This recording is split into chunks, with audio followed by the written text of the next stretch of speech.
Bueno, ya estamos al aire. Bienvenidos a la que sería nuestra segunda clase de filosofía. Esperen un ratito que hay más gente entrando. Ahí está. Bienvenidos a la que sería nuestra segunda clase de filosofía. Ahora vamos a empezar bien. eh, la, la clase anterior fue, si bien tocamos temas del programa, obviamente, pero fue más o menos introductoria. Y hoy estaríamos empezando ya formalmente con la historia de la filosofía, así como tal y como se debe.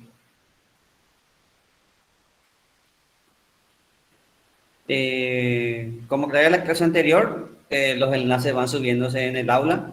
Ya vieron ustedes que está en la sesión de avisos y en la sesión de avisos de la asignatura. Los materiales ya están, de la unidad ya están en el aula.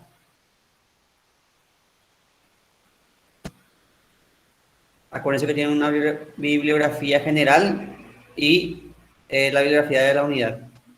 También hay algunos resúmenes de cada unidad y, por supuesto, que los videos, mañana voy a subir los videos de la semana, de las clases al aula, por si quieren repasar, ver, etcétera. Bueno, ahora he dicho todo esto, empecemos.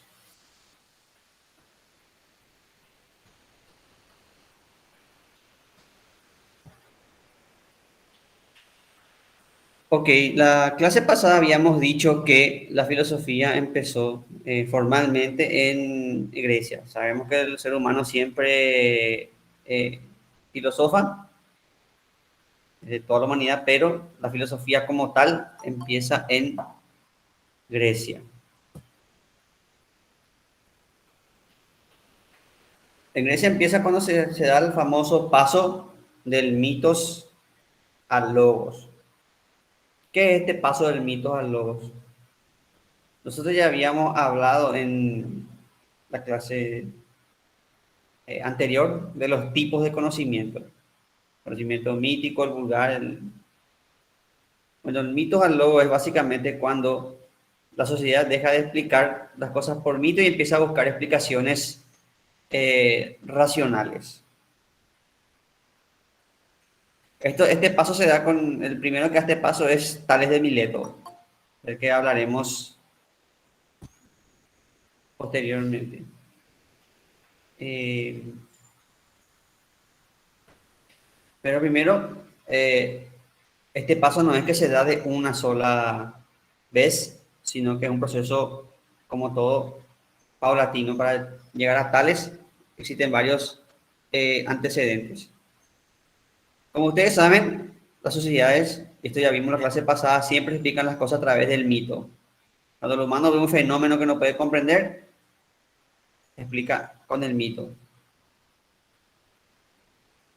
Vimos también en la clase pasada que el pensamiento mítico eh, está hasta en la actualidad. O sea, hasta ahora están los horóscopos, esas cosas que son eh, sistemas que tenían las personas para explicar los fenómenos astronómicos y hasta ahora están vigentes, en el siglo XXI. El punto es que la sociedad siempre explicó todo con los dioses. Eh, y esto se va a ir rompiendo en, con varios pensadores de este periodo que estamos dando de la historia. Podemos citar casos como por ejemplo el de Hipócrates. Hipócrates fue un médico griego que es considerado el padre de la medicina. Y lo que hizo Hipócrates es decir que las enfermedades no son causadas por los dioses. Porque antes la enfermedad era causada por los dioses, o sea, esa es la explicación que se daba. Por ejemplo, si ustedes leen los libros de Homero, la Ilíada, la Odisea, en algunas partes van a ver la expresión le flechó Apolo o le flechó Artemisa. Eso quiere decir murió de un infarto, porque antes, cuando a una persona le paraba el corazón, se creía que... Esperen, me está llegando gente. Bueno, antes cuando una persona moría de un infarto se creía que era el dios Apolo el que de un flechazo le paraba el corazón. Por eso no es lo mismo que te fleche Apolo que te fleche Cupido. Si te flecha Cupido te enamoras, si te flecha Apolo te morís.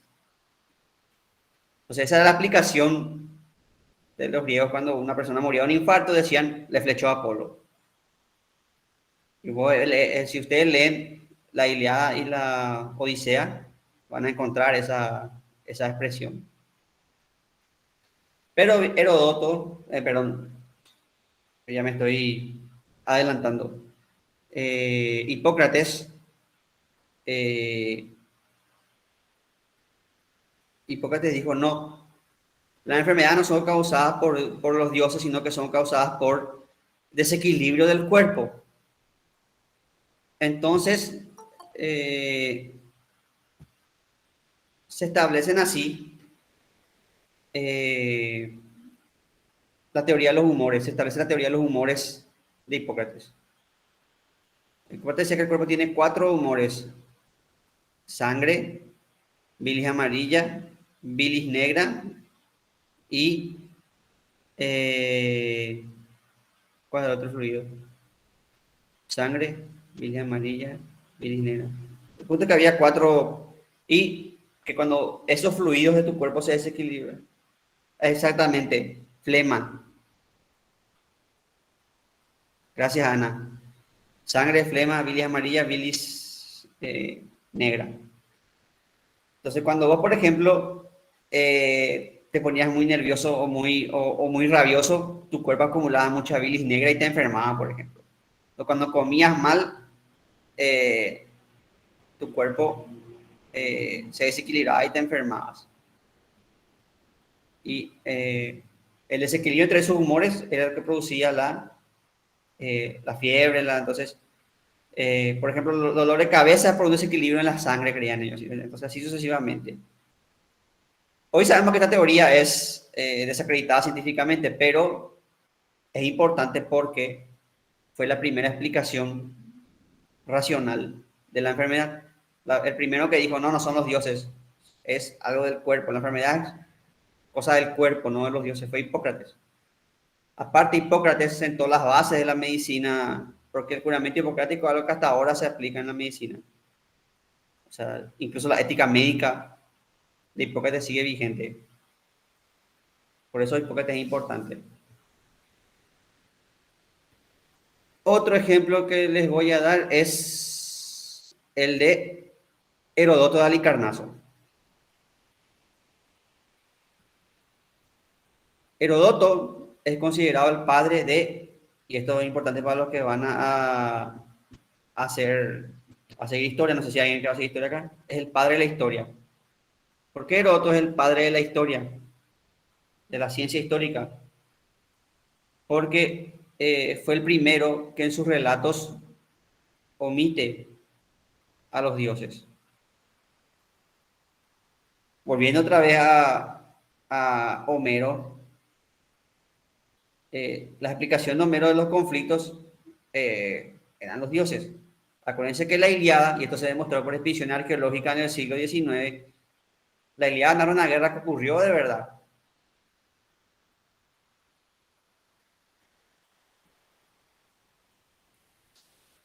Entre aqueos, que eran los griegos, y troyanos.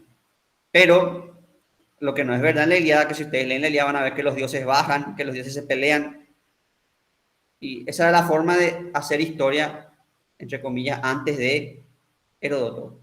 Los fenómenos, el hecho de que un ejército esté ganando una batalla y luego esté perdiendo, se explicaba porque un dios bajó, intervino y se empezó a pelear. Entonces, Eh, con eso tenemos una explicación eh, mítica de la historia. Pero Heródoto fue el primero en decir que en la historia están hechas por hombres y que los dioses no intervienen en los sucesos humanos. Esto no quiere decir que Heródoto era ateo ni que creía en los dioses, pero decía que los hechos humanos son causados por causas humanas. Entonces Heródoto en su relato explicaba las guerras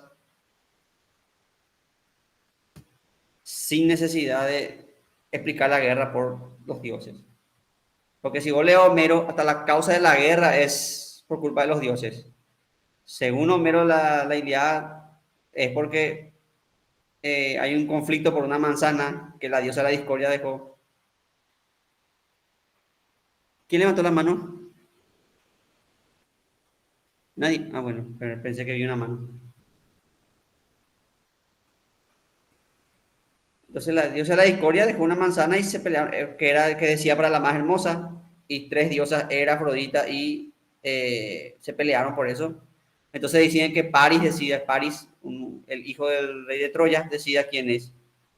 Y Paris le eligió a Afrodita con la condición de que Afrodita le dé el amor de Helena de Troya.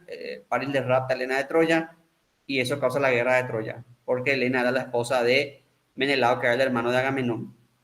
Creo que ustedes ya han visto la película con Brad Pitt como Aquiles.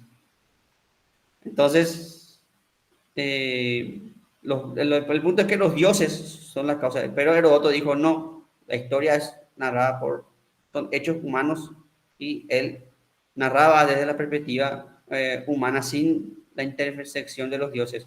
Los hechos históricos pueden ser explicados por acontecimientos humanos. Por eso Heródoto es el padre eh, de la historia y algunos también dirían hasta incluso el primer periodista. ¿Por qué? Porque él, el método de Heródoto, cuando eso no había el tema de las fuentes, el método de Heródoto era la entrevista. Él se iba, viajaba y entrevistaba a la gente del lugar. Entonces, ese era el método de Heródoto. Por eso muchos le consideran eh, como un periodista de la época. Entonces a, tenemos como antecedentes del paso del mito a Logos, tenemos a Heródoto, tenemos a eh, Hipócrates.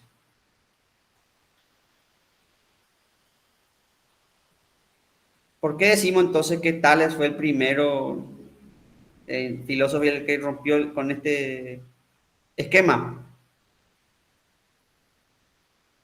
Porque Tales fue el primero que quiso explicar la realidad a partir de un principio racional, sin explicar eh, a través de la creación de un Dios. Tales quiso explicar de dónde vienen las cosas. Y ese de dónde vienen las cosas, eh, siempre se solía decir que los dioses crearon entonces, pero Tales quería decir,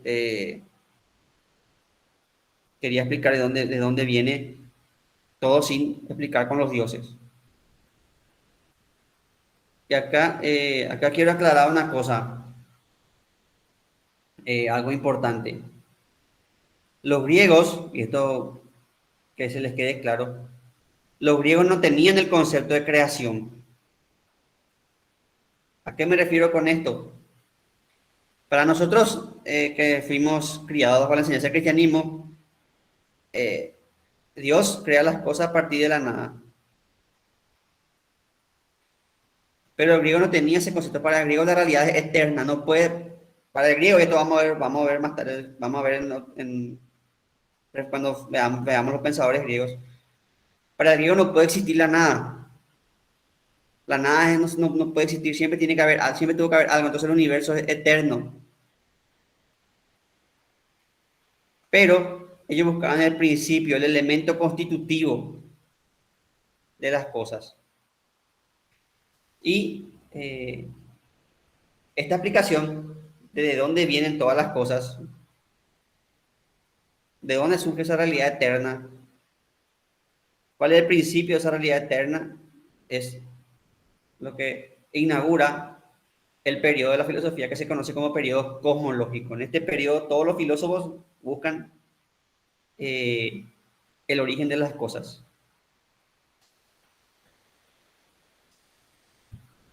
Esto es lo que se llama arjé.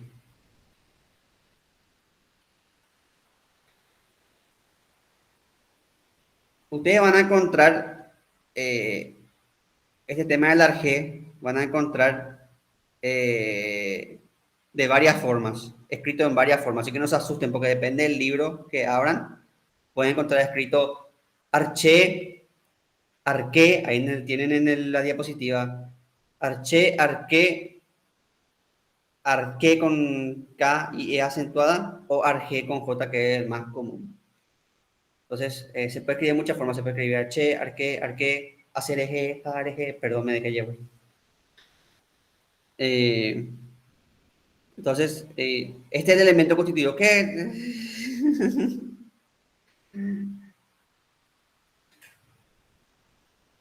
es el arjé? Es el elemento constitutivo de la realidad.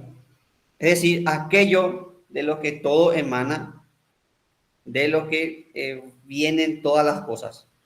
Aclaro de nuevo, los griegos no creían en creación. O sea, las cosas siempre existieron para los griegos. Pero hay algo de lo que todo sale.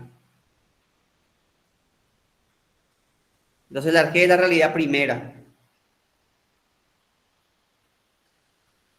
Entonces, el arjé es, en primer lugar, un principio.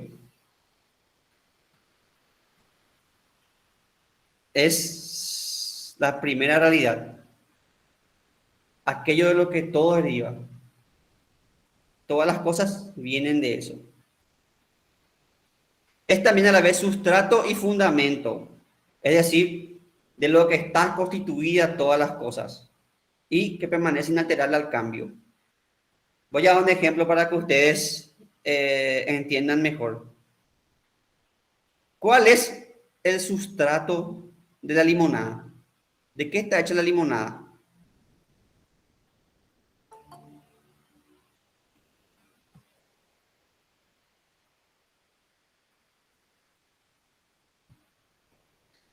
La limonada está hecha de limón. Exactamente, Valeria. De Valeria y Leonela. Exactamente, el sustrato, lo que constituye las cosas de limón. Vos la limonada le puedes poner azúcar, sin azúcar, más agua, menos agua, pero siempre el principio fundamental de lo que está constituida la limonada es el limón.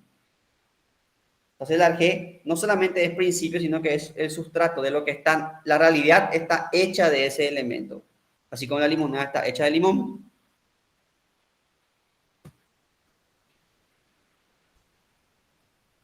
Y también el arjé es la fuerza rectora de la naturaleza.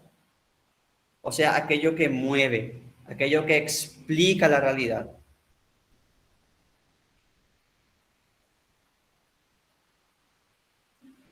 Entonces,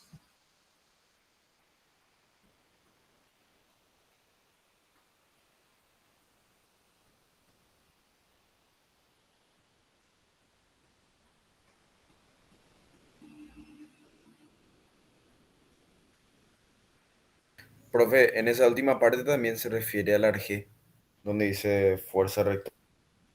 sí, porque el arjé es lo que constituye todas las cosas y lo que hace que se De la mueva todas las naturaleza. cosas.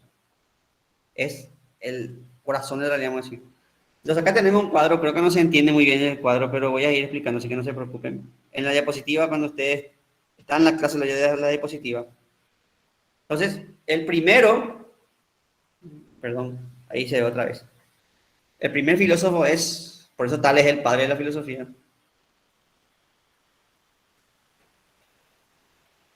Acá estoy viendo la pregunta de Valeria. Exactamente, exactamente, Valeria, entendiste muy bien. La realidad tiene una esencia, esa esencia es la energía. El primer filósofo de la historia es Tales de Mileto. Tales fue un notable astrónomo, matemático. Eh, él era un pensador, no solamente filósofo, sino que fue matemático, astrónomo, o sea, tenía completo. Se le atribuye el hecho de que fue uno de los primeros en hacer cálculos que puedan predecir un eclipse, por ejemplo. Si bien hay registros que los egipcios también hacían eso, en Grecia Tales fue uno de los primeros, por lo cual tenía cierta reputación. Eh, pero un ratito.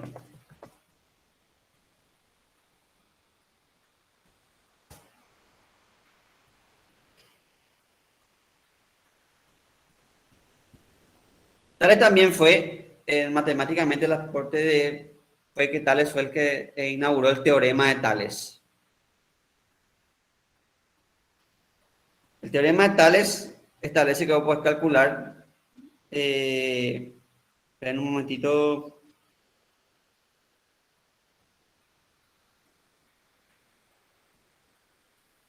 el punto es que el teorema de Tales hace que vos puedas hacer cálculos a través de la triangulación de la posición.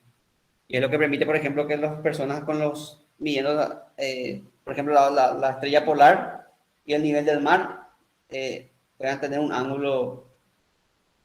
Eso es básicamente lo que hace el teorema de Tales. Acá les voy a traer una definición más certera. Disculpen porque yo no soy muy especialista en matemática, pero lo que dice el teorema de Tales es que si vos trazas una línea paralela en cualquiera de los lados, podés trazar un triángulo. Es lo que te dije yo, dos líneas paralelas y el punto que se tocan, calcular la altura y hacer un triángulo. Ese es el teorema de Tales.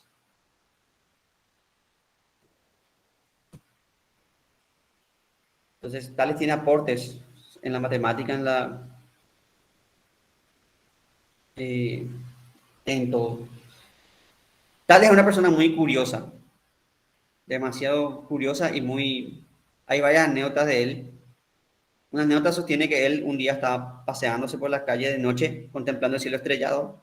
Estaba en compañía de una esclava que él tenía, una esclava de Tracia, y mirando el cielo, él cae en un pozo. Se cae en un pozo porque estaba mirando el cielo y no entendió lo que... Y la esclava de Tracia, su esclava se ríe de él y le dice que en vez de mirar lo que está allá a lo lejos, que mire lo que está bajo sus pies. Que se fije en lo que está bajo sus pies. Eh, Tales también tiene el aporte de ser el padre eh, o el primero en registrar, el padre de la fotografía. Es muy interesante para los que van a hacer periodismo. Y te van a decir, ¿cómo profe Tales va a ser el padre de la fotografía? Porque Tales fue el primero en registrar un fenómeno que se llama permanencia de la luz. Un día estaba haciendo erupción un volcán, lo cual asusta a todo el mundo, pero Tales, como es curioso, se fue a ver qué pasaba con el volcán. Obviamente, supongo que a una distancia, entre comillas, prudencial. El punto es que Tales vio cómo el volcán despedía piedras incandescentes y al caer la piedra se quedaban los trazos de luz. Y Tales registró eso. Entonces Tales es la primera persona en registrar el fenómeno de la permanencia de la luz, que es algo fundamental en la fotografía. No sé si alguna vez ustedes jugaron con estrellitas y hacen esto y se queda como un dibujo de luz así en su... Bueno, eso registró Tales. Como ven, una persona muy curiosa y muy... Pero vayamos a lo que nos interesa. Tales observó algo muy interesante, que es que todas las cosas tienen humedad. La tierra tiene humedad, nosotros tenemos humedad, eh, el aire tiene humedad. Y también observó que los lugares secos no tienen vida. Entonces Tales dedujo que el principio de todas las cosas es el agua, ya que todo tiene humedad. Entonces Tales dice que todas las cosas se originan a partir del agua. Por tanto, el arjé,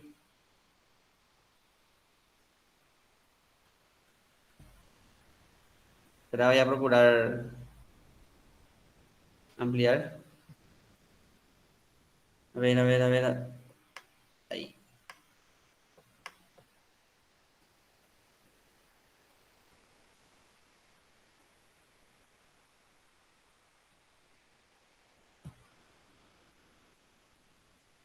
Necesito una ventana. Ahí se ve bien.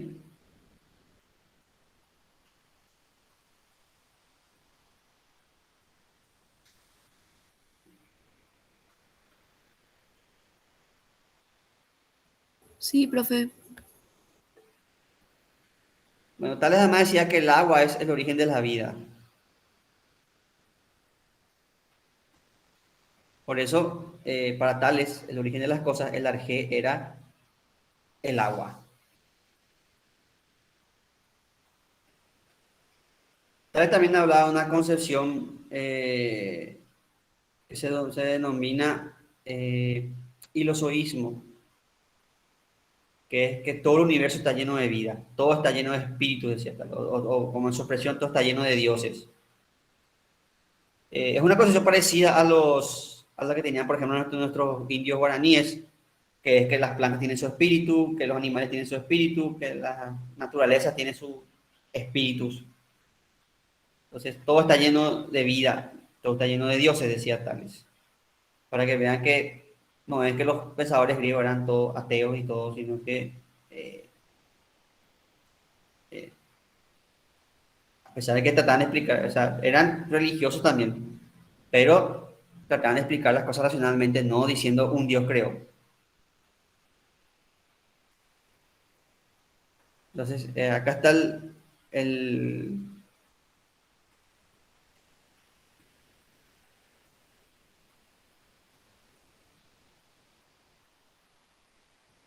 sí, exactamente, el ilozoísmo. Después tenemos el sucesor de Tales, es Anaximandro. Anaximandro trató de salirse un poco del esquema, porque él decía que la realidad no puede ser ningún elemento así como agua, aire, tierra, sino que la realidad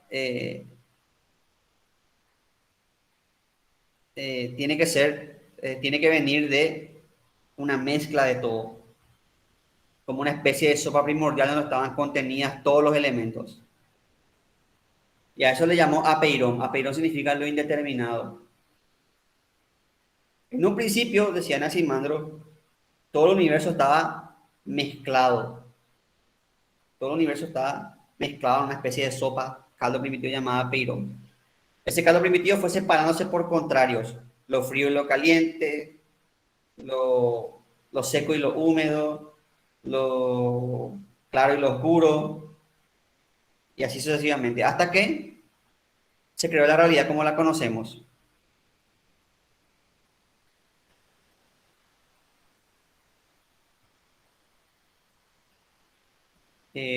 Como la historia para los griegos es algo cíclico, o sea que la historia se va repitiendo, Anaximandro dice que las cosas surgen del apeirón y que van a volver, o sea, nosotros somos producto de la división, de esa apeirón se dividió en los elementos, se dividió en la realidad como la conocemos ahora. Pero algún día vamos a volver otra vez a estar todos en ese mismo caldo primitivo, según Anaximandro. Vamos a volver, todos venimos del apeirón y vamos a volver al apeirón. Anaximandro también explica cómo se separan las cosas. Él decía que las cosas se juntan por justicia y se separan por injusticia. Para el griego, la justicia es orden. Esto vamos a mejor con Platón, cuando vemos Platón.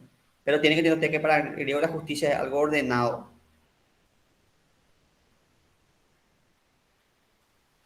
Entonces, las proporciones justas, la proporción ordenada, la justicia es orden y la justicia es desorden. La justicia es desorden, es discordia. Entonces, las cosas se van separando por injusticia, se van separando entre contrarios. Pero algún día las cosas van a volver a integrarse, como les dije, y vamos a volver otra vez a hacer el apeirón.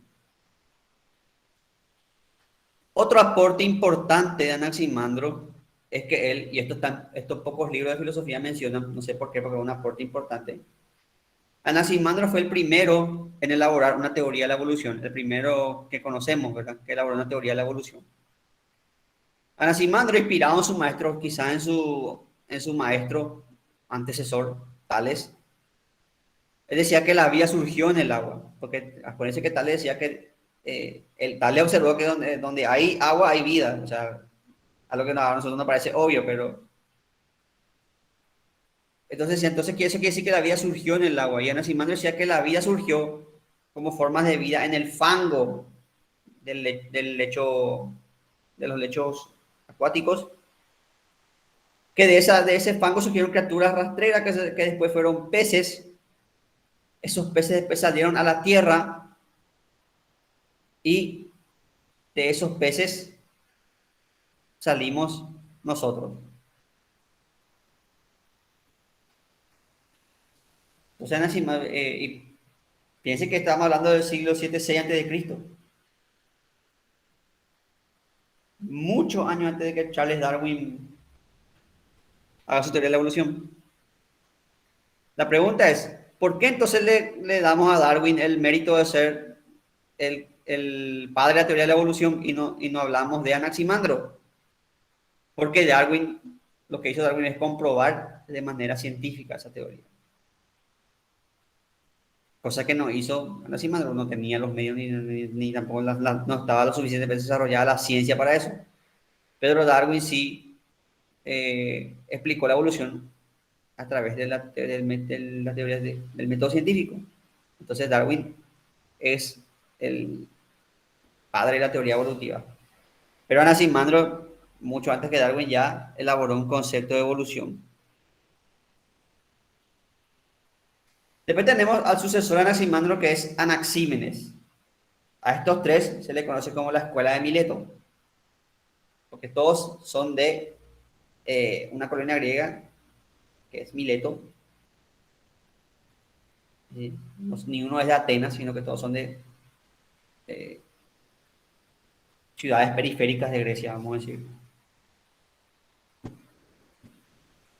Anaxímenes eh,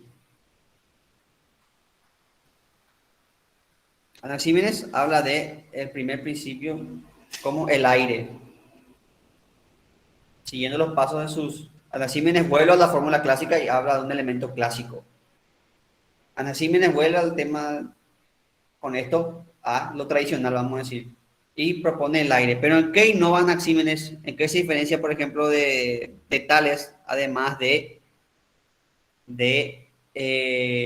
cambiar de elemento, de que uno dice a otro dice aire? Anaxímenes dice que no solamente habla que es el aire, sino que explica cómo se forma este elemento, cómo se va formando la realidad, o sea, explica el proceso.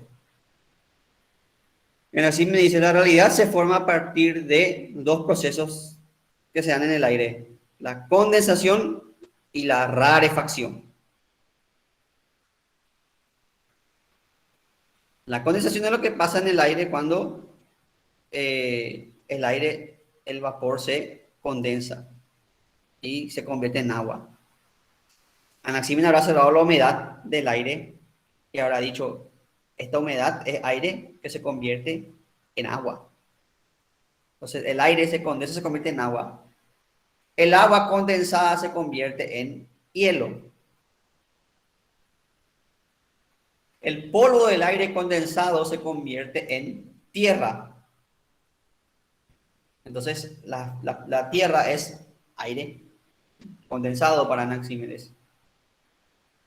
Y el aire cuando se enrarece se convierte en fuego. también se convierte en calor y se convierten en los otros gases que existen en la naturaleza. Entonces, la realidad se explica a partir de la condensación y la rarefacción del aire. Y ese es el aporte de Anaxímenes, que no solamente explica el tema del aire, no solamente se limita así aire, sino que explica el proceso de cómo se fueron formando las cosas, hace una teoría del cómo a partir del aire. Incluso la vida, incluso la vida. Anaxímenes decía que la vida, lo que nosotros tenemos por vida, es neuma, o sea, aliento vital. O sea, la vida también es aire.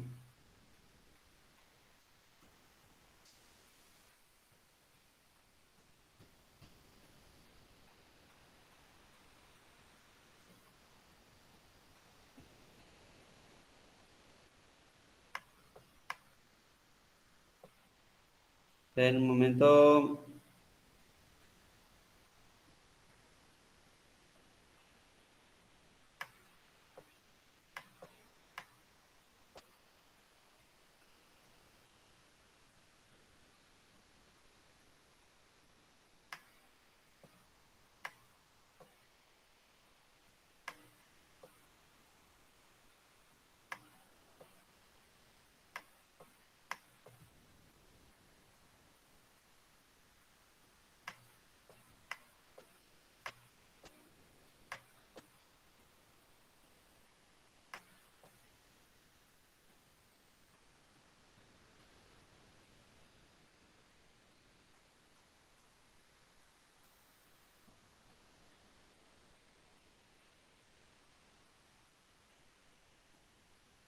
ahora,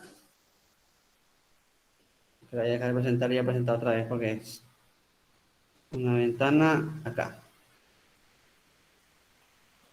Después tenemos otros filósofos que hablaban del arjé. Por ejemplo, los atomistas. Los atomistas decían que la realidad estaba compuesta por átomos. Eh, átomo quiere decir indivisible. Eh, Cuando ustedes piensan en átomos, seguramente piensan en ese dibujito de las pelotitas con las cositas que giran alrededor, así de el modelo atómico establecido por Bohr, sería ese, el modelo atómico de Bohr. Pero los griegos no concebían así como átomos. La pregunta que yo les hago es, ¿cómo los griegos pudieron hablar de átomos si ellos no tenían microscopio ni telescopio? Ni siquiera tenían el microscopio y menos todavía los microscopios avanzados que... ¿Cómo llegaban a la noción de átomo? Y en esto los filósofos se adelantaron a los científicos. Voy a explicar por qué. Si yo tengo una hoja de papel y parto, ahí voy a tener dos hojas de papel. Parto, eso voy a tener más pedazos. Parto, pedazo. Ahora, los atomistas, como Leucipo y Demócrito, dijeron, va a llegar un punto en que sea tan pequeño eso que no se va a poder partir. Y así ellos elaboraron la teoría atómica. Ellos pensaban, por ejemplo, que el átomo del agua eran gotitas redondas y microscópicas así. Pensaban que el átomo de la Tierra eran granitos microscópicos. Pensaban que el átomo del fuego, esto es muy simpático, pensaban que el átomo del fuego eran pelotitas eran así redonditos microscópicos con puntitas y que por eso el fuego te quemaba porque esas puntitas microscópicas te tocaban cuando vos interactuabas con el fuego. Y pensaban que el átomo del aire eran esferas pequeñísimas de aire. Esas son las teorías atómicas.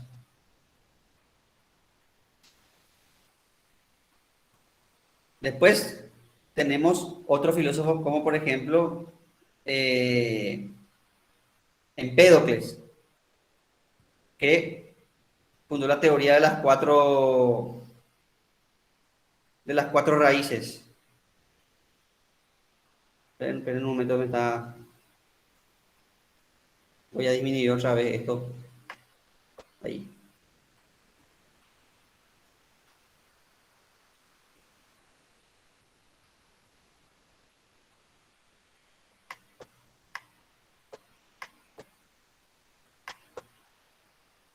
ahí.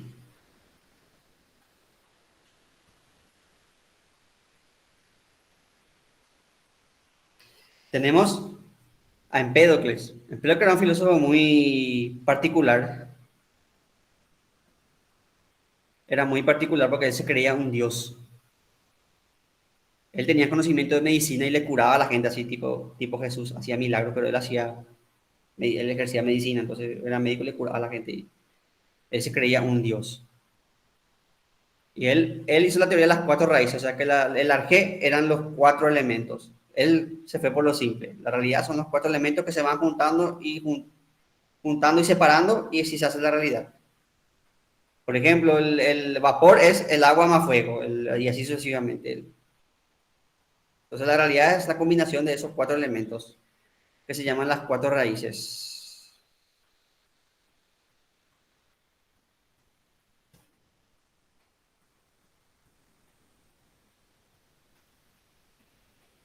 Ahora le voy a mostrar un video de cómo murió Empédocles.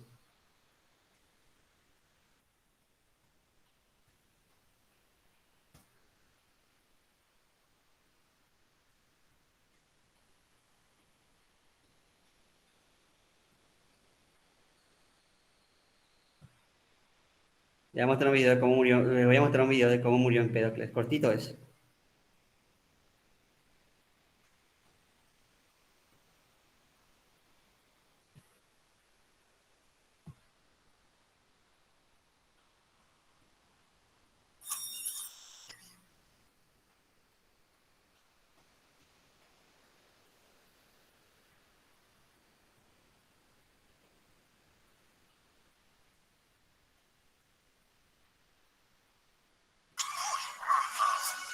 Murió de la forma más macha posible, montando un tiburón con 113 kilos de dinamita atados al pecho y se arrojó al cráter de un volcán activo. Fue glorioso. Sí, entonces sí. Y no es broma, Empédocles se arrojó a un volcán. Él decía que tenía que tener una muerte digna de un dios y se arrojó a un volcán y murió así. Fue una muerte épica. Hay que reconocer que fue. Tuvo estilo el tipo. Como vieron en el video, murió de la forma más macha posible. Bueno,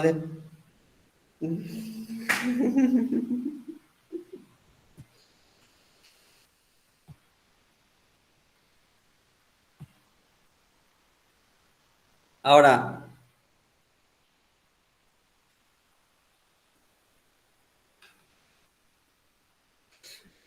eh,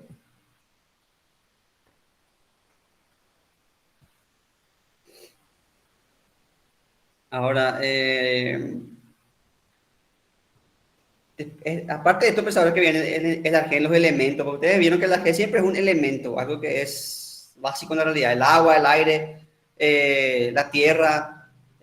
Faltaba corazón, nomás ya teníamos a Capitán Planeta ahí. Perdón, referencia retro.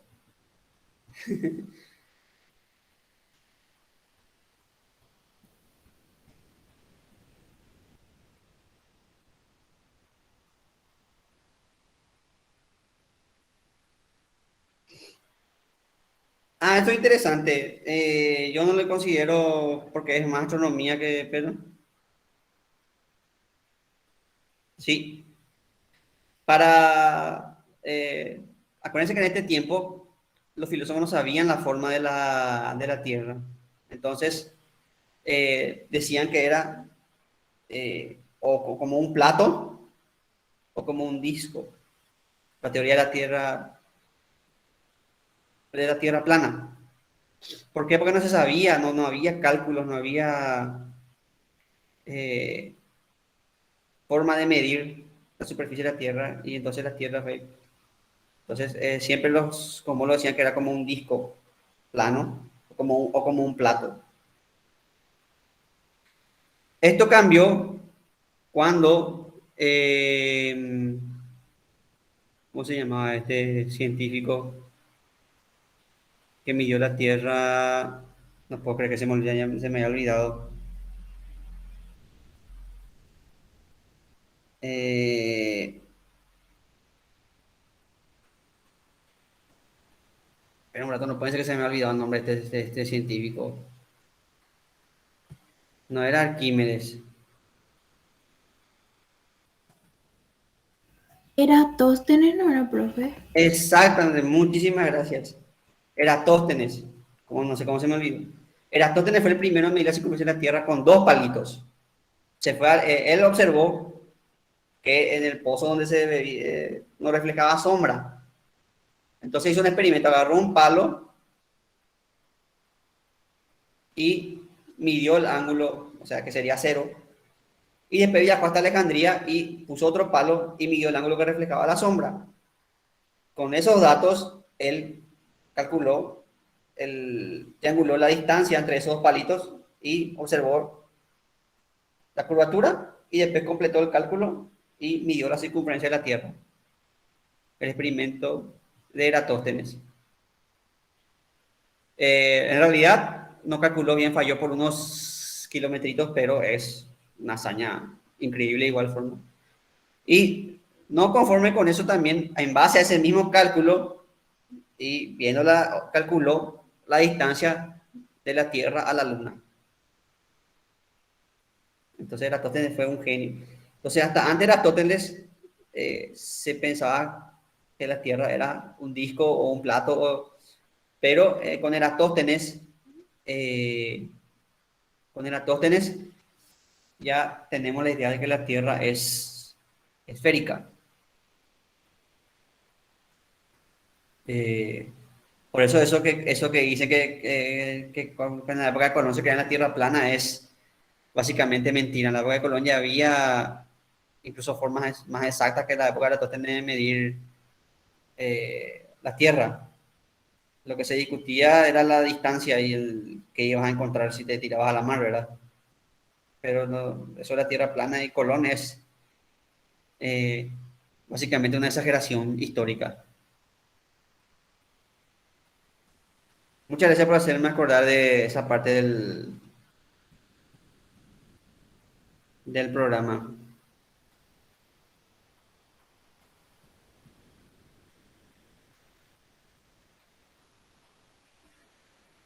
Entonces estamos en el tema del arjé.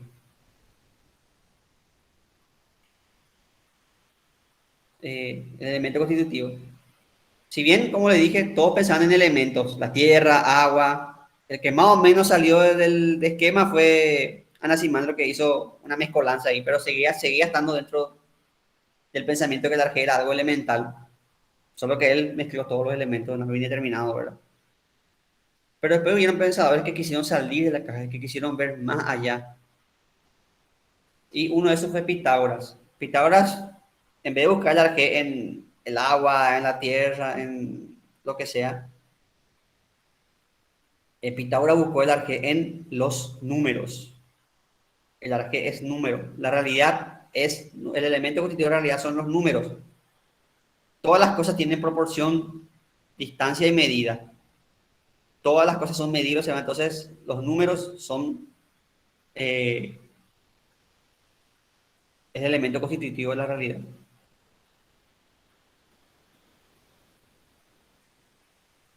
Todas las cosas se pueden entender en términos matemáticos o geométricos. Por eso la realidad es matemática y el número es el arjé de las cosas.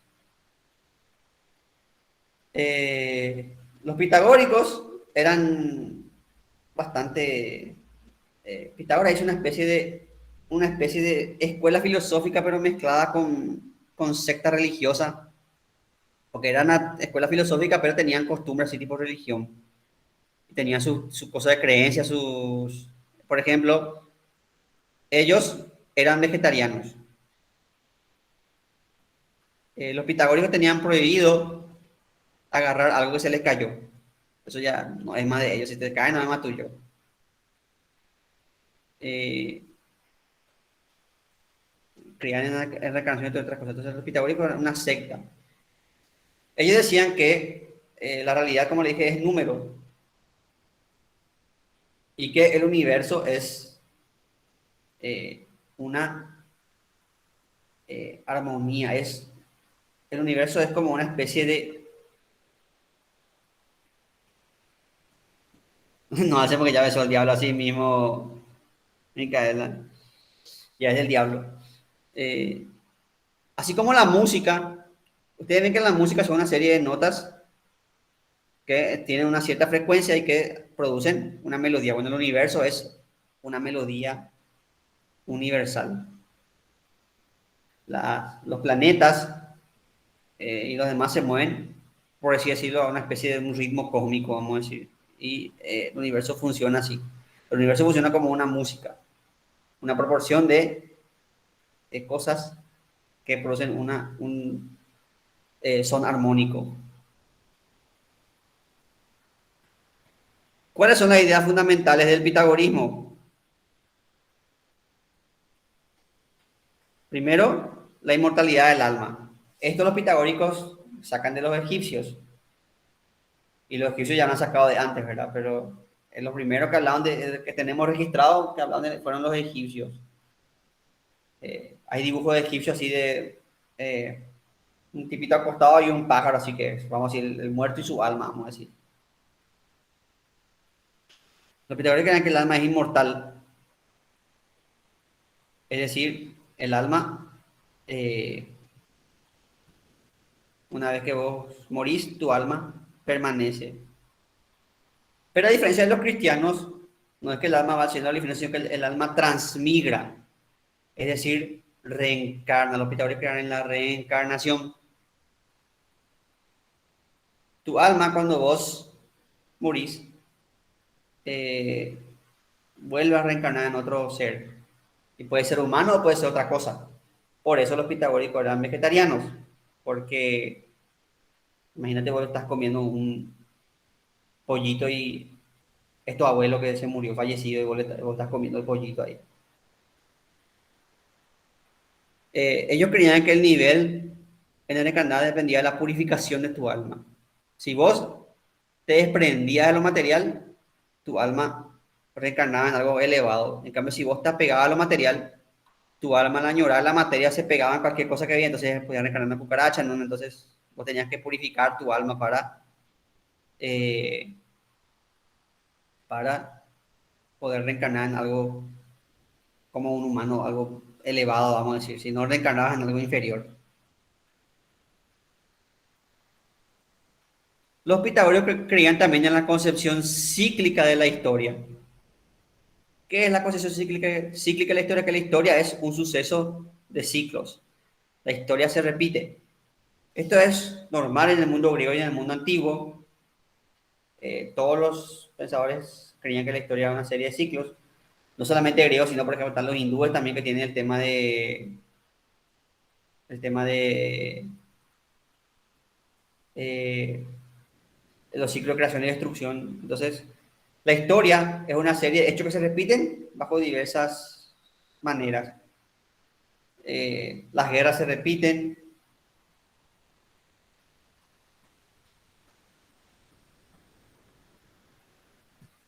Muy buena pregunta, Adriana. Ellos creían que purificarse era desprenderse de las cosas, de lo material.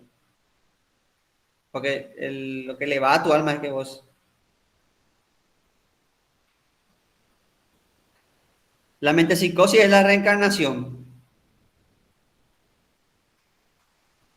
Eso que tu alma migra. Metempsicosis significaría algo así como migración de tu alma. Tu alma va a morir, tu alma migra. Y respondiendo a tu pregunta, la purificación es que vos te vayas desprendiendo de lo material.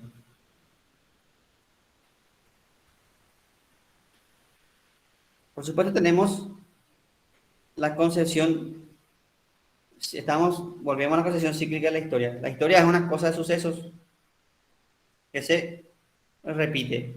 Las guerras se repiten, los periodos de paz se repiten, el ciclo de vida y muerte se repite, las estaciones son ciclos que se repiten. Entonces la historia es, eh, todo lo que pasó es algo que ha pasado antes y que va a volver a pasar después, pero de diferentes maneras. O sea, las guerras pasan siempre, pero se dan siempre diferentes, pero igual siguen siendo ciclos que se repiten. Y acá tenemos otra razón por la que los pitagóricos eran vegetarianos, que es ellos creían en el parentesco con todos los seres vivos. O sea, todos los seres vivos somos parte de una familia eh, grande, entonces nosotros estamos emparentados con los perros, los gatos, la gallina, y todos tenemos lazo de parentesco. Somos, eh, la vida es, eh, ¿cómo puedo explicar esto?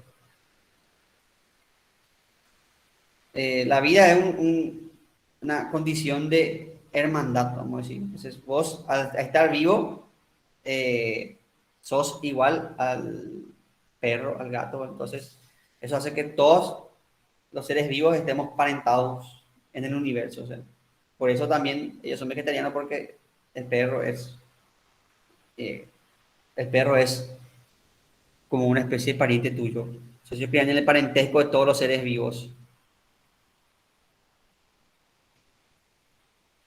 El tema de la inmortalidad del alma y la transmigración, aparte de sacar eso de los egipcios, de la inmortalidad del alma también sacaron de los mitos de los que hablamos en la clase pasada, los mitos órficos.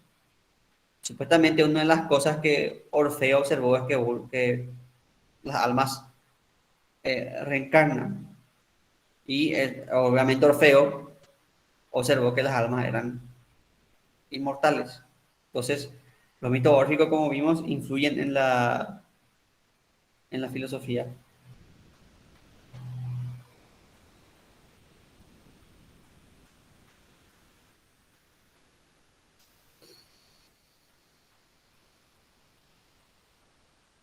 La respiración cósmica sería lo que yo te expliqué de la armonía universal, ¿vale? Tendría que relación con eso que te expliqué, la armonía universal. Como te dije, el universo es armónico. Acuérdense que el griego crea el universo justo, un universo ordenado.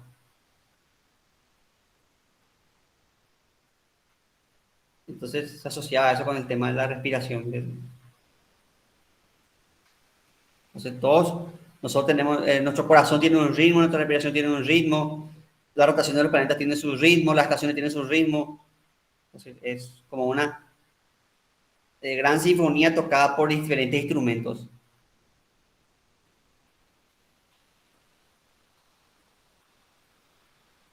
Muchos interpretan esto como un universo vivo, así, pero yo no sé si interpretar formalmente como un universo vivo o más bien un universo con precisión matemática, iba a decir. Eh,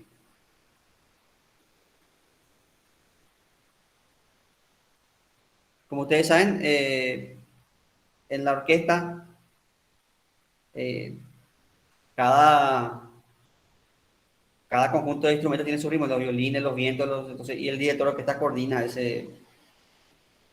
Entonces sería eso, el universo. No sé qué otro ejemplo puedo darle para que entiendan mejor.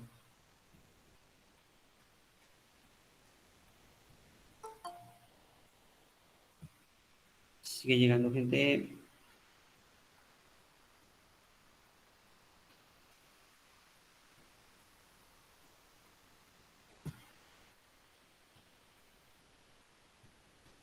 A ver, esperen un momentito.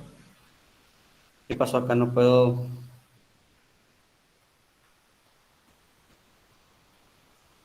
Ahí está.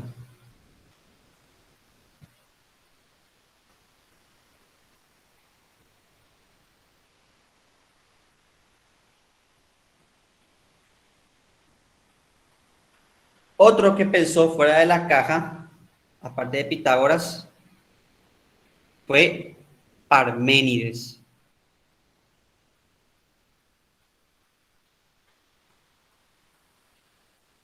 Eh,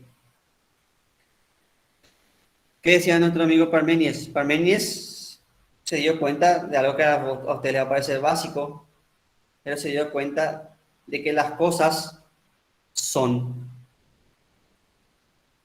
Entonces, para Parménides, la realidad no estaba ni en el aire, ni en el agua, ni siquiera en los números, sino que estaba en el ser, porque hasta los números son. Entonces, Parménides, la realidad es. Entonces, el arjé de las cosas es el ser. Ahora la pregunta es básica, ¿qué es el ser? Y entonces Parménides, si queremos saber el arjé, hay que ver qué es el ser. Y con esto Parménides inaugura la metafísica, porque inaugura la pregunta por el ser. Y también inaugura de paso la ontología.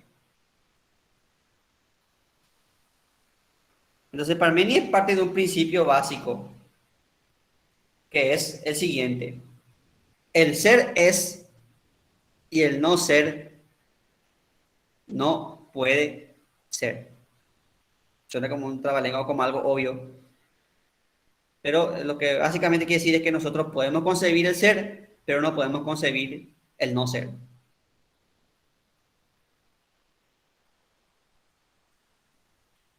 Todas las cosas son y las que no son no pueden ser concebidas. Para esto hagan un pequeño experimento. ¿Cómo ustedes se imaginan la nada? ¿Cómo ustedes se imaginan la nada? Y la respuesta es que no se puede imaginar la nada, porque cualquier cosa que vos te imagines como nada va a ser. Entonces la nada no puede existir, porque si la nada existiese, sería. El no ser, por tanto, no puede existir, porque si existiese sería. Y con esto Parménides también inaugura el primer principio lógico, que es el principio de identidad, que quiere decir A es A. Una cosa es idéntica a sí misma. Toda cosa es idéntica a sí misma. Parece algo obvio, pero es el primer ladrillito que se va a usar para establecer la lógica. Entonces, para Parménides solamente existen tres caminos para entender el ser. El primero es la vía de la verdad. La vía de la verdad es la vía de las cosas que son y por tanto no pueden no ser. Esta vía es la vía verdadera. Las cosas son y no pueden no ser. Y a esta vía se llega por el pensamiento o el nous. Sería pensamiento. Después tenemos la segunda vía, que es la impracticable.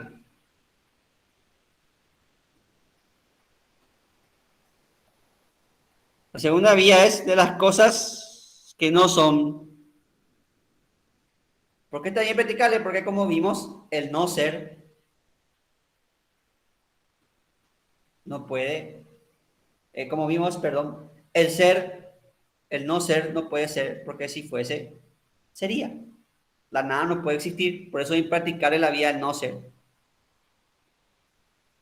Y después tenemos la vía de la opinión,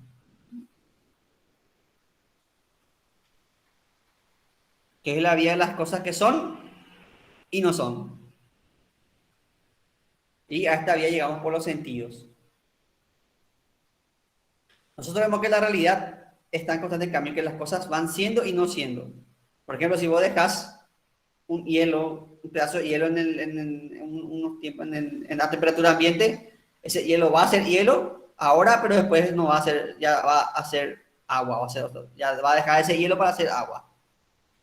Entonces esa es la vía de las cosas que son y no son, porque es hielo y a la vez no es hielo. Entonces, es la vía, pero esta es la vía de la opinión y es la realidad aparente, porque en realidad, a pesar del cambio, las cosas siguen siendo. Sea hielo o sea agua, eso que es, sigue siendo. Sé que es un poco complicado, pero van a entender a medida que vayamos avanzando. Entonces, ¿cuáles son las características del ser? Acá quiero que me entiendan muy bien porque esto es muy trabalengua.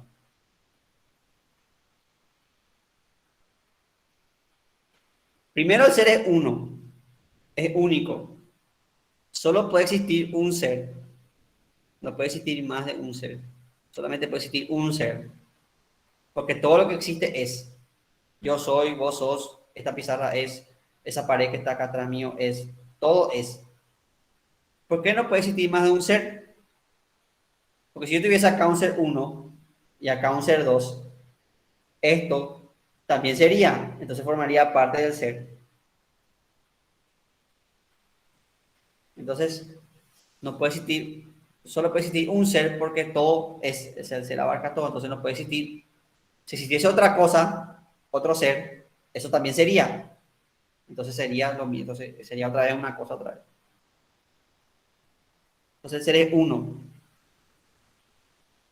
El ser también es eterno, no tiene principio ni fin. ¿Por qué? Si yo digo, el ser comenzó acá, ¿qué había antes del ser? Había la nada, o sea, el no ser. Pero como vimos con Parmenides, el no ser no puede ser, porque si no sería. La nada no puede existir, porque si existiese la nada, esa nada sería algo. Por eso que el griego creía que la realidad es eterna. El griego no tiene esa noción de nada. Esa noción de nada viene recién con la...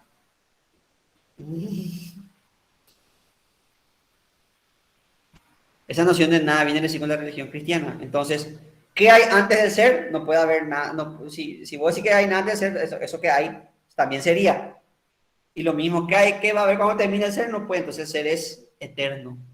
Porque no puede, vos no puedes concebir la nada. Y todo lo que hay tiene que ser necesariamente. Entonces, el ser no tiene límites en el tiempo, es eterno.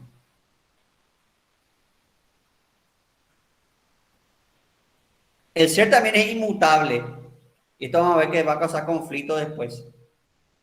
Porque para Parménides el cambio eh, es aparente. Las cosas cambian solo en apariencia. Si vos, el ejemplo del hielo y el agua, si vos tenés un hielo y después hace agua, ese cambio es solo aparente porque en esencia sigue siendo la misma cosa, sigue siendo la misma sustancia. Y lo mismo pasa con toda la realidad. El ser es inmutable. ¿Por qué? Porque cambiar es pasar de ser a no ser. Y como vimos, el ser no puede no ser. Porque si el no ser fuese, entonces sería. Entonces, el ser no cambia, es inmutable. El cambio que vemos en la naturaleza es aparente, es ficticio. Porque las cosas, por más que cambie, sigue siendo. Por eso el ser es inmutable. También el ser es ilimitado. O sea, no tiene límites. De nuevo, si yo digo que el ser es una burbuja y acá el ser termina acá termina el ser y acá empieza el no ser. Lo que hay más allá de acá también sería. Porque como vimos, el no ser no puede existir porque todo lo que existe acá tendría que ser. Si existe es. Entonces el ser no puede tener límites. El ser es ilimitado. Y acá se pone más jodida la cosa porque atiendan esto. Atiendan esto porque es una quebradura de cabeza. El ser es ilimitado, pero es finito. El ser no es infinito, es finito. ¿Por qué? Porque lo infinito es incompleto y lo incompleto no es. Y el ser no puede no ser, porque si no fuese, si el no ser fuese, entonces sería.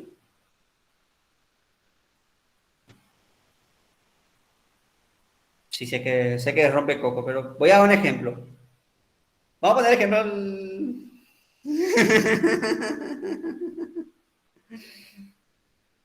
Voy a dar un ejemplo para que ustedes entiendan. Piensen, por ejemplo, en el Metrobús. El Metrobús es ahora que nunca terminó y por tanto nunca es. El Metrobús no es. Nosotros nunca tuvimos Metrobús. Porque era, se va a hacer el Metrobús, se va a hacer el Metrobús, se están avanzando las obras, se está haciendo. Entonces, lo infinito es siempre un proceso, es siempre un estar haciéndose.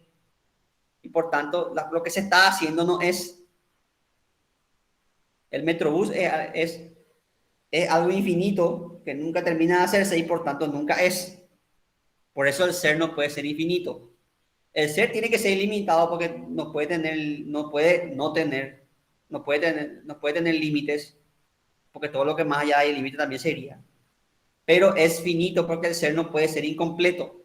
No puede ser como nuestro Metrobús que está en constante, ya va a ser y nunca es. Lo infinito es incompleto. Entonces, Parmenides decía que ustedes se imaginen el ser como una esfera, pero que no tiene límites. Pero yo hasta ahora, después de tener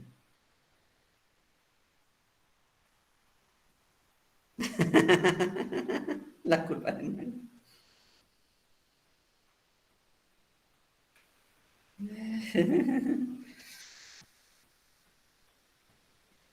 Entonces, el ser es como una esfera que no tiene límites. Ahora, yo quiero saber cómo hizo Parmenides para imaginarse una esfera que no tiene límites, ¿verdad? Pero bueno. Entonces, preguntarse por el límite del ser es como buscar el horizonte. En una esfera no hay horizonte. Nunca vas a llegar al horizonte porque cuando vos llegues vas a otro horizonte. Entonces, es lo mismo. Entonces, el ser es... y finalmente el ser es inmóvil.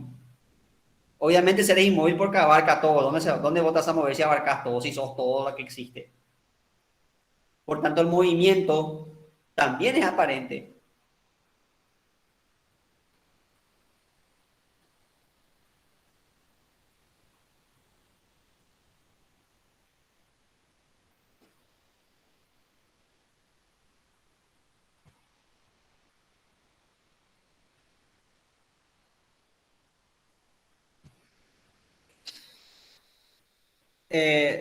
Ahora,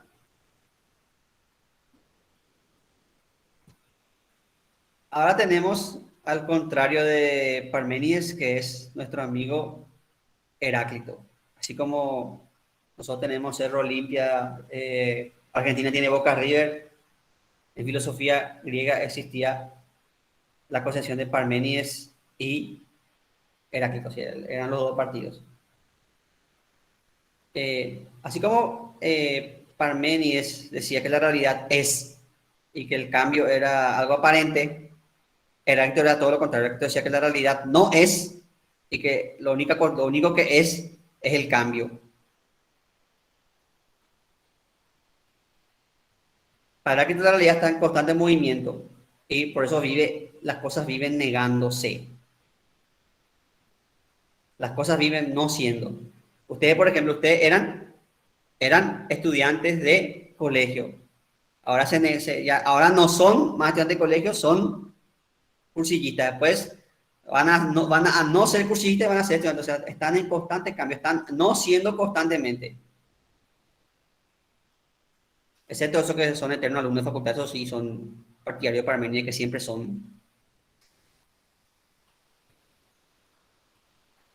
quedan ahí.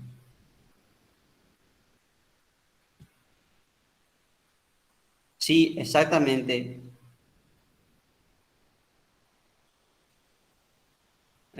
Monismo estático y monismo dinámico. Parménides creía en la realidad, el ser, como dijimos, es inmóvil, porque el ser es todo y el cambio y el movimiento son aparentes. En cambio, para Heráclito no, para Heráclito lo único que justamente es el cambio.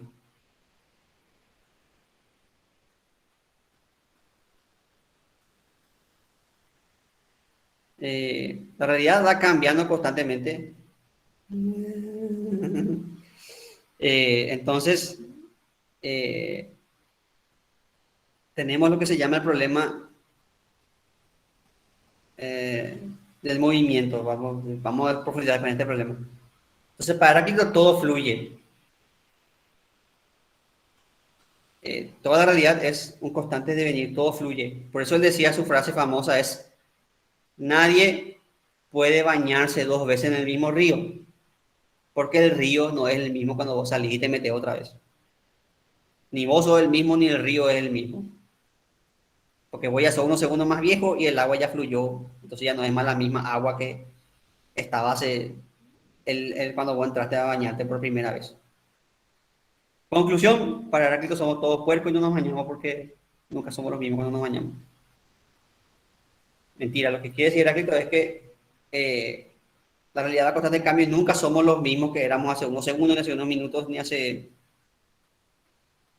Y la realidad es la lucha entre los contrarios. La realidad es constante negación. Es ese constante devenir, ese constante cambio. Por eso Heráclito también decía que el origen de todas las cosas es la guerra, o sea, la lucha entre contrarios.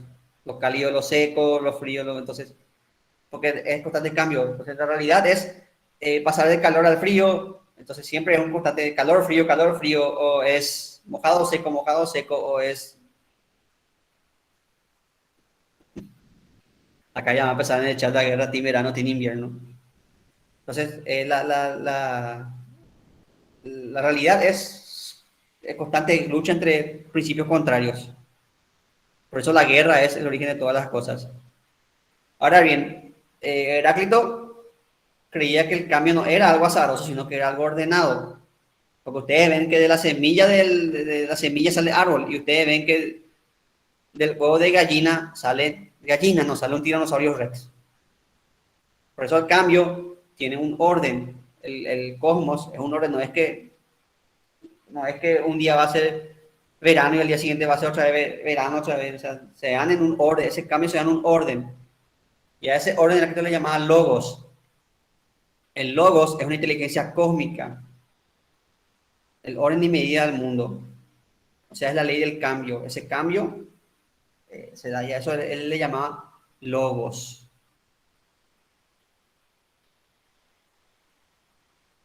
Ahora, esto inauguró una serie de preguntas interesantes y inauguró un problema que nos va a estar rompiendo el coco por mucho tiempo, que es... Sí, vamos a hablar de ese nombre, Valeria, no te preocupes. Espera un ratito, porque tenemos que introducirnos primero al problema del movimiento para hablar de ese nombre, justamente. Por eso yo no sigo, en este caso yo desobedezco un poco, no sigo el orden del programa porque para mí tiene que estar, tener que explicar Parmenio y Heráclito antes de Zenón, porque si no, no se entiende. Porque acá surge el problema del movimiento. El problema del movimiento es el siguiente. Si yo, si la realidad es cambiante, entonces, ¿es o no es? Una semilla, ¿es una semilla?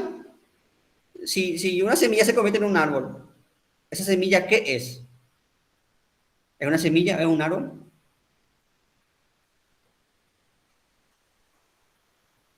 Si un huevo se convierte en una gallina, ¿ese huevo qué es? ¿Un huevo es una gallina? Vamos a algo más actual. Vamos a algo más actual. ¿Un feto qué es? ¿Es un feto? ¿Es un niño? ¿Tiene derechos? ¿No tiene derechos? ¿Qué es? ¿Es humano? ¿No es humano? Ven que este problema todavía tiene...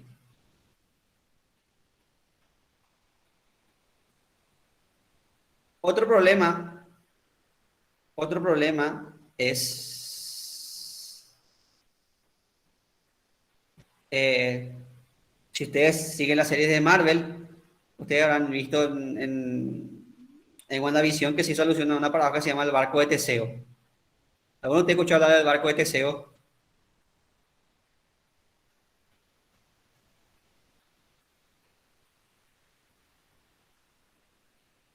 ¿Qué es la paradoja del barco de Teseo de la que hablaba?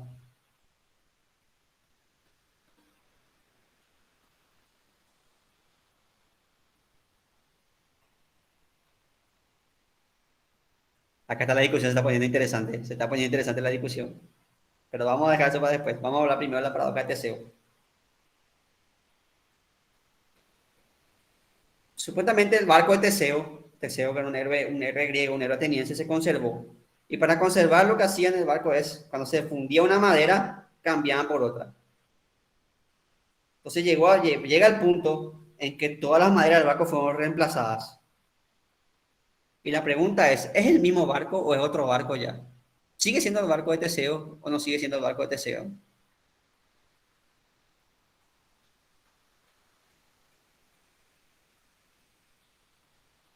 ¿Sigue o no sigue siendo el mismo barco? Porque le cambiaste la madera, todo un barco Pero nuevo.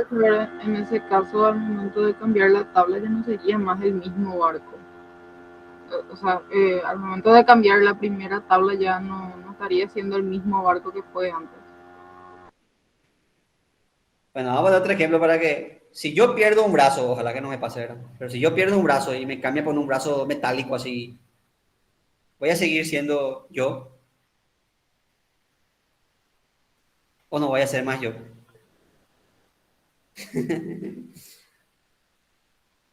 Sí, como el soldado del invierno.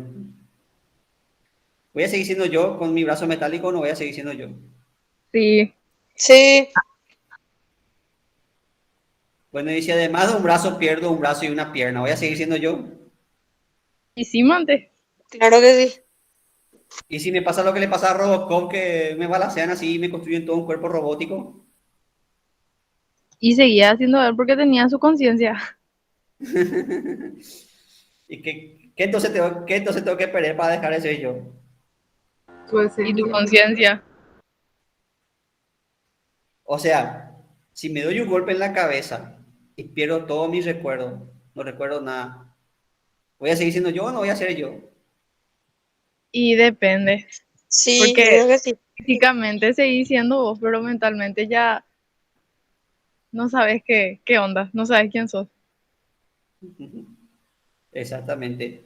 O si transfieren todo mi cerebro a una computadora así, para que yo, vamos a suponer que yo quiero ser, me estoy haciendo viejo ya así y transfiero mi conciencia a una computadora, así tipo Jarvis. ¿Voy a seguir siendo yo o no voy a más ser yo eso? O va a ser una computadora con mi dato?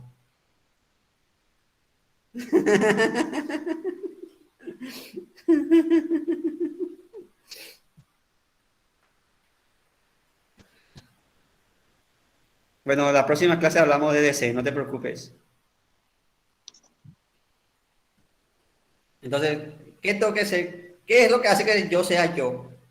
¿Y qué es lo que hace que el barco de Teseo sea el barco de Teseo? La esencia. Sí, ahí, guardar ese comentario para cuando demos Sócrates. Vamos a guardar ese para cuando demos Sócrates.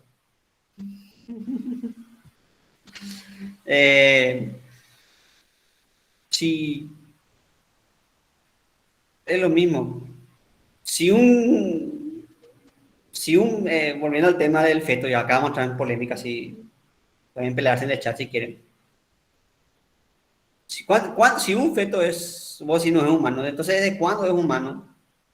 ¿Y quién decide de qué semana ese feto es humano? Se ha jodido. ¿Cuándo vos le consideras humano a un... Vos podés decir, profe, pero no es humano porque no tiene conciencia. Bueno, entonces un tipo en coma tampoco entonces sería humano, bajo ese criterio. No tendría derecho, no sería sujeto de derecho. Pero, profe, el feto no está desarrollado y no se diferencia de la célula. Entonces, ¿cómo diferenciamos las células? Quiere decir que cualquier célula de mi cuerpo es humana. Ven que es todo algo problemático este tema del ser y el no ser. Porque si vos decís ese cigoto que es humano, entonces cualquiera de mis células es humana. Deberíamos estar hablando del derecho del óvulo, de los derechos del óvulo y los derechos del espermatozoide, algo así. Aunque en realidad técnicamente el derecho sería el derecho del cigoto, porque desde que se juntan ya tienen un gen diferente al padre y la madre, entonces ya son un individuo. Pero no es el punto es desde qué momento esa cosa tiene derechos. Entonces, ese es el debate, si entre abortista o no abortista. el derecho de quién es superior, si prima el derecho de la mujer gestante o si prima el derecho del grupo de células, o si ahí pueden discutir. Pero la pregunta ¿es o no es?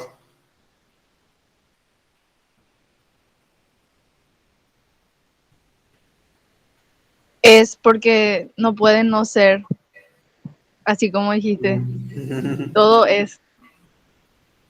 Y justamente en base a esto también se hablan acá viene el tema de que la compañera está impaciente por ver las paradojas de Zenón. Zenón era partidario, era Team Parménides. Zenón era del Team Parménides. Y él quería demostrar que el movimiento es ficticio, que la realidad no, que el movimiento es aparente. Ese era el plan de Zenón, demostrar que el movimiento es aparente. Entonces recurrió a una serie de ingeniosas paradojas para eso. La primera paradoja se denomina paradoja del arquero. Y quiero que... Espera, voy a enfocar mejor la... Vamos a acercar un poquito más la pizarrita.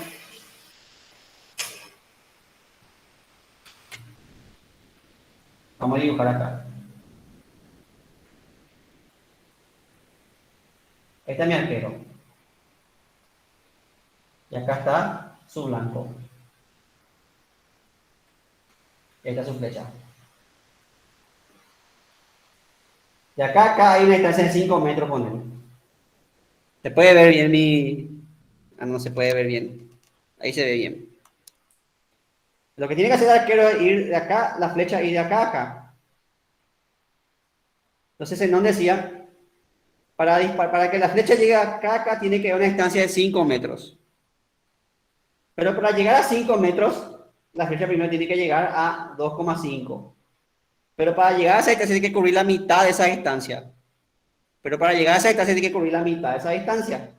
Pero para llegar a esa distancia tiene que cubrir la mitad, y la mitad, y la mitad, y la mitad, y la mitad, y la mitad, y la mitad. Entonces la pregunta es, ¿cuándo se mueve la flecha? Si una flecha para ir de punto A al punto B tiene que recorrer 5 metros, pero para recorrer 5 metros 2,5, para recorrer 2,5 tiene que recorrer la mitad del 2,5, no me acuerdo, no tengo calculadora. Y vos puedes dividir, el problema es que esta distancia matemáticamente vos podés dividir infinito, podés dividir en 0,0,0,0,0,0,0,0,0,0,0,0,0,0,0,0,0. Y lo mismo el tiempo. Si acá llegan un segundo, vos podés dividir acá en medio segundo, en un cuarto de segundo, en una décima de segundo, en una milésima de segundo, en una mil milésima. Entonces la pregunta es, ¿a qué hora se dispara la flecha?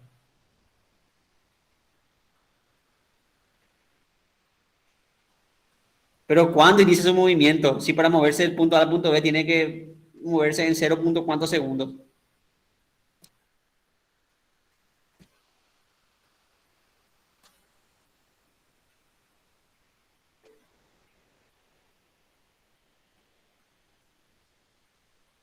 Pero entonces los números son infinitos. Y tipo, siempre, antes de un número siempre va a haber un decimal y así. Entonces Exactamente, quiere decir que puede ser que nunca llegue. exactamente. No, Dios mío, Ahora, Remo. ahora vamos a mostrar otra parábola de ese nombre.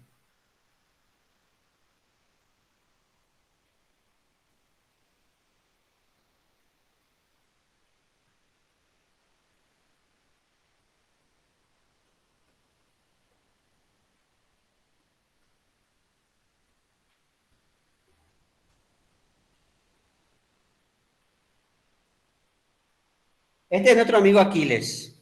Aquiles es el más veloz de los griegos. Aquiles quiere jugar carrera, como es el más veloz de los griegos, sabe que le puede ganar cualquiera. Quiere jugar carrera con esta tortuga.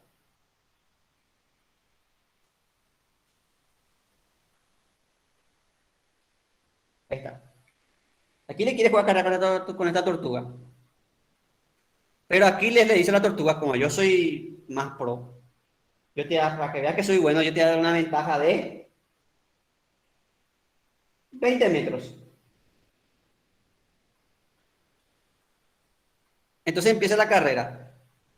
Y cuando Aquiles se mueve de acá a acá, la tortuga ya avanzó. Cuando Aquiles llega a donde estaba la tortuga ya avanzó, porque la tortuga también se está moviendo. Cuando Aquiles vuela llegando a donde avanzó la tortuga ya avanzó. Y cuando Aquiles vuela llegando a la tortuga ya va avanzada otra vez. Entonces quiere decir que ni Aquiles ni la tortuga no se mueven.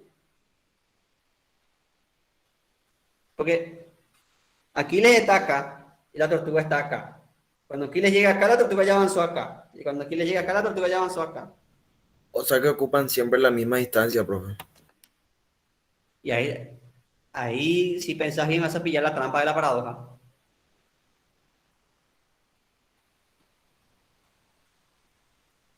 Siempre están en el mismo lugar. Sí.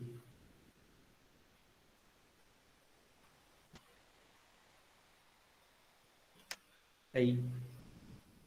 Observan ¿entienden la paradoja? Creo que les puse el dibujito y todo para...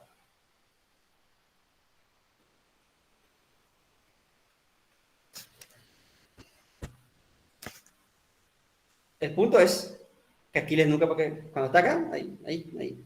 Entonces nunca va a poder alcanzar a Aquiles, por más que sea el griego más veloz. Nunca. Ahora, esto tiene una trampa. Ustedes ya se habrán dado cuenta. El problema de la paradoja de Zenón, de las paradojas de Zenón, es que confunde la distancia real con la distancia matemática. Junta la distancia matemática con la distancia real. Porque vamos a hacer el ejemplo de la flecha. Vamos a decir, la pared, acá hay una pared o una muralla a 5 metros. Y yo voy a correr hacia la muralla. Según Zenón, yo nunca voy a llegar porque ese 5 metros se puede dividir, pero yo les aseguro que si yo corro hacia la muralla, voy a llegar a chocar. Porque por más que vos puedas dividir en infinitamente, como dijo la compañera, el espacio sigue siendo el mismo. Es como... Vamos a dar un ejemplo. Si yo tengo un 10.000 guaraníes, así 10.000 guaraníes, yo ese 10.000 puedo dividir infinitamente, ¿verdad? Ese 10.000 puedo dividir en 2 de 500, puedo dividir en 10 monedas de 1.000, puedo dividir cada una de esas 10 monedas de 1.000 puedo dividir en 10 monedas de 100 otra vez. O sea, puedo dividir en 100 monedas de 100, puedo dividir en 200 monedas de 50 y así puedo dividir. Y si vamos a hacer virtual la división, se va a tener como 0,0,0,0,0,0,0,0,0,0,0,0,0,0,2 guaraníes. Entonces quiere decir que ese 10.000 yo puedo dividir infinito. Pero yo no me podía, si yo me voy al supermercado o a la despensa y le digo, agarro el 10.000 y le digo, dame 20 kilos de carne de primera, más 2 kilos de chorizo, más 5 kilos de morcilla, más le pido así una lista de cosas con ese 10.000. Y me va a decir el despensero, pero vos 10.000 nomás tenés. Y yo le digo, sí, pero este 10.000 se puede dividir infinito, entonces quiere decir que su valor es infinito, que yo puedo comprar cualquier cosa con este 10.000. Dame para hacer mi asado ya. Obviamente el despensero me va a echar la patada. Porque aunque yo pueda dividir en infinito ese 10.000 sigue valiendo 10.000. Entonces, no sé si con ese ejemplo entienden dónde está la trampa de la paradoja de Zenón.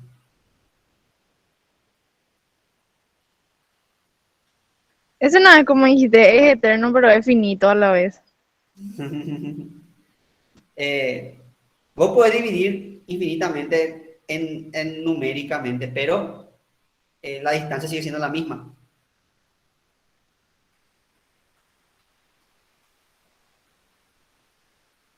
La distancia es 5 metros, por más que vos dividan, va a seguir siendo 5 metros.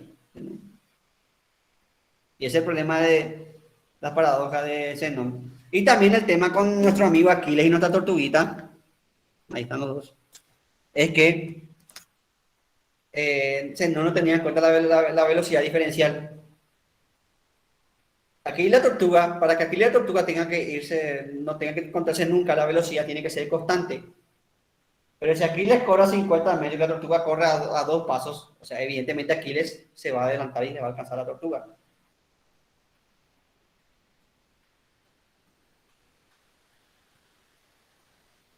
Entonces esas son las trampas de la paradoja de Zenón.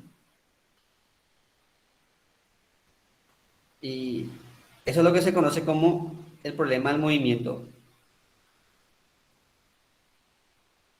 Ahora, otra forma de ver el problema es la siguiente. Yo, por ejemplo, le puedo preguntar, esta silla acá donde yo estoy sentado, ¿esta silla se mueve? Pregunta, ¿se mueve la silla? ¿O la silla donde usted está sentado ahora, se mueve la silla? ¿O no se mueve? No.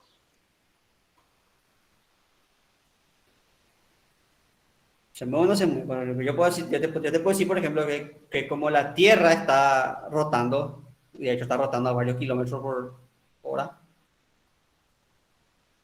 te estás moviendo, aunque estés quieto ahora te estás moviendo. Solo que no percibís tu movimiento.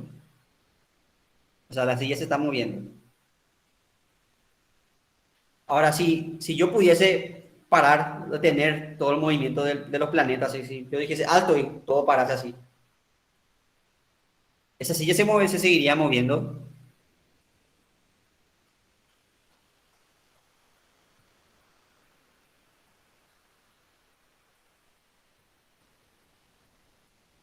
Pregunta.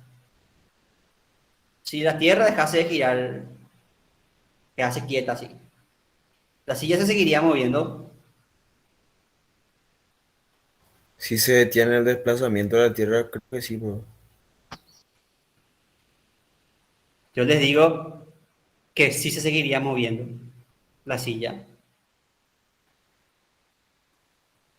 Se movería en el tiempo.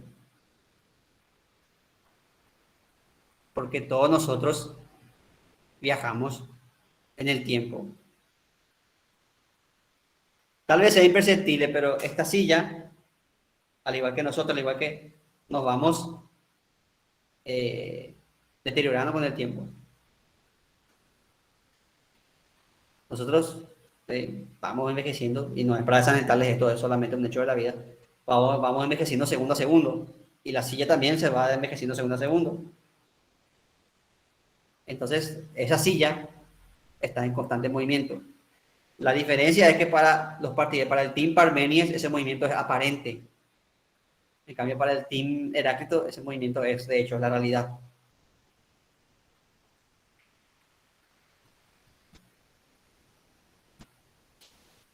La diferencia entre Heráclito y Parmenides es que para uno,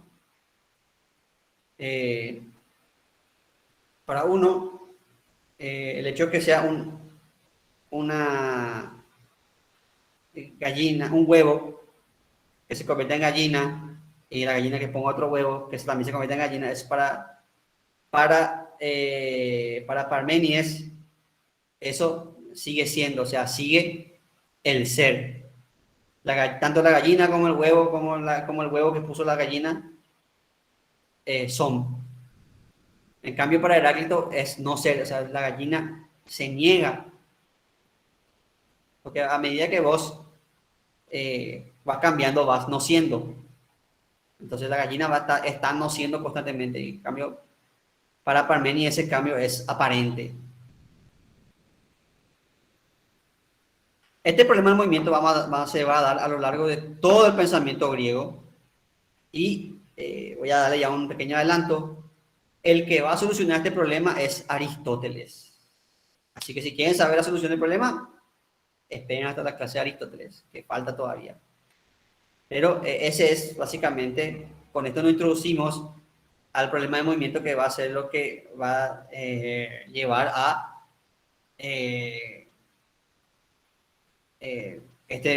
va a llevar a impulsionar varias cuestiones que van a darse en los siguientes periodos de la filosofía, hasta que Aristóteles le ponga una solución, que vamos a ver cuando lleguemos a Aristóteles.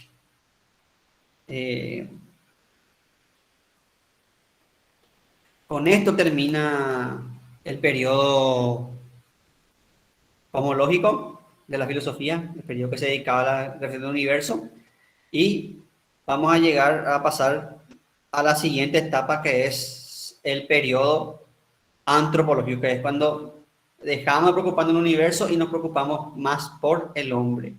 Eso no quiere decir que nos va a dejar de preocupar el universo, porque como vimos, va a seguir este problema del ser y el no ser. Pero vamos a pasar un periodo en el que va a pasar a un segundo plano de eso, y el primer plano van a ser las cuestiones humanas. Y vamos a entrar en cuestiones como, por ejemplo, la ética, la cuestión de la política, todo eso van a surgir en el periodo antropológico. Y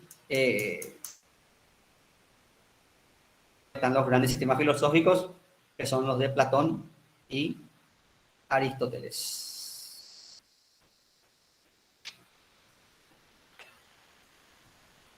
¿Alguna pregunta, algo que quieran aportar hasta acá? ¿Alguna duda que tengan? ¿O algo que quieran que explique otra vez? No tengo ningún drama en eso. Yo sé que esta clase se da para eso.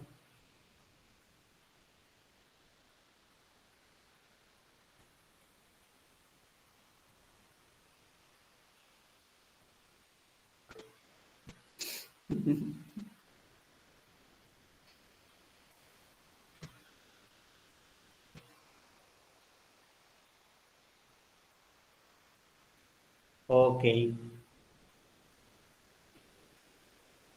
Bueno, vamos a tratar de hacer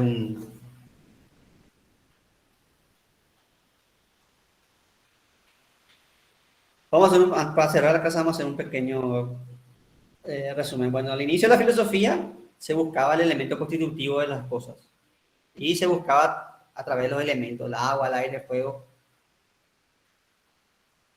Después vinieron pensadores que quisieron pensar fuera de la caja, como Pitágoras que habló del número, que es algo que no está en las cosas, sino que está más allá de las cosas. Y después vino Parménides que habló del ser. Y Parménides decía que las cosas son. Y todo estaba bien hasta que vino Heráclito y te dijo que no, que las cosas no son, que lo único que es el cambio. Y que las cosas viven negándose constantemente. Y esto generó el problema que nosotros conocemos ahora como el problema del movimiento. El que es, si las cosas cambian, entonces, ¿qué son las cosas? Y vimos este problema a partir de varios ejemplos, como por ejemplo el del barco de Teseo. Que si el barco de Teseo va cambiando constantemente de tablas, sigue siendo el mismo barco. Vimos las paradojas de Zenón, que cuestionaban el movimiento. ¿Existe realmente el movimiento? Porque el cambio es movimiento, entonces si no existe el movimiento, si negas el movimiento, negas el cambio. Eso es lo que Zenón quería, es decir que el movimiento, o sea que el cambio es algo aparente. Pero también vimos que tenía ciertas fallas, eso que confundía, que mezclaba la distancia, la medida matemática que vos podés dividir hasta donde querés con la distancia real de las cosas. Y como dijimos también, este problema del movimiento, de si la naturaleza es o no es, de si las cosas son o no son, va a ser solucionado por nuestro amigo Aristóteles, que vamos a dar en algunas clases. Falta todavía, tenemos que pasar todavía por los sofistas, Sócrates, Platón, y después vamos a tener al amigo Aristóteles. Entonces esa va a ser la próxima clase.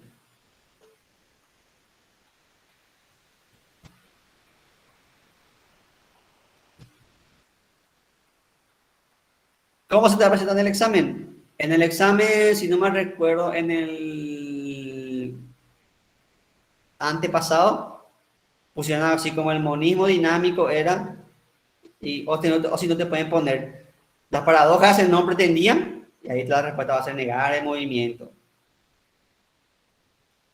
Acuérdense que los exámenes son selección múltiple, no es que te van a pedir explícame las paradojas, no te van a pedir, pero te van a preguntar cuál es su finalidad, en qué, y entonces te van a preguntar, esas cosas te van a preguntar.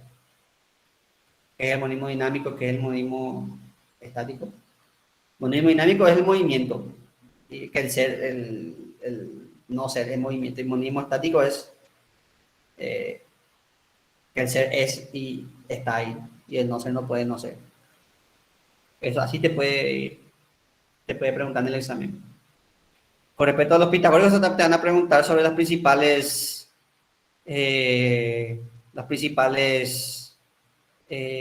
características del pensamiento pitagórico. Es lo que vimos ahí en la presentación.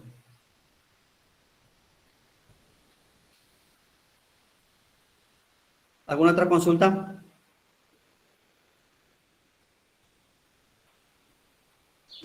De mi parte no, profe. Perfecto. Entonces, si no hay más, vamos a ver, nos vemos en la próxima clase. ¿Podrá Aristóteles solucionar el problema del movimiento? ¿Podrán los filósofos reflexionar sobre el hombre y dejar de pensar en... No se pierda en nuestro siguiente capítulo. Nos vemos, chicos. Dale, profe. Profe. Profe, gracias. Gracias. Las clases grabadas ya están en la plataforma, profe. Las clases están siendo grabadas y yo voy a subir el sábado, voy a subir las clases de la semana. Ah, bueno. Gracias, profe. Las 2 primeras clases ya subí ya el sábado. Gracias, profe. Nos vemos, Chao, chicos. chao. Nos vemos.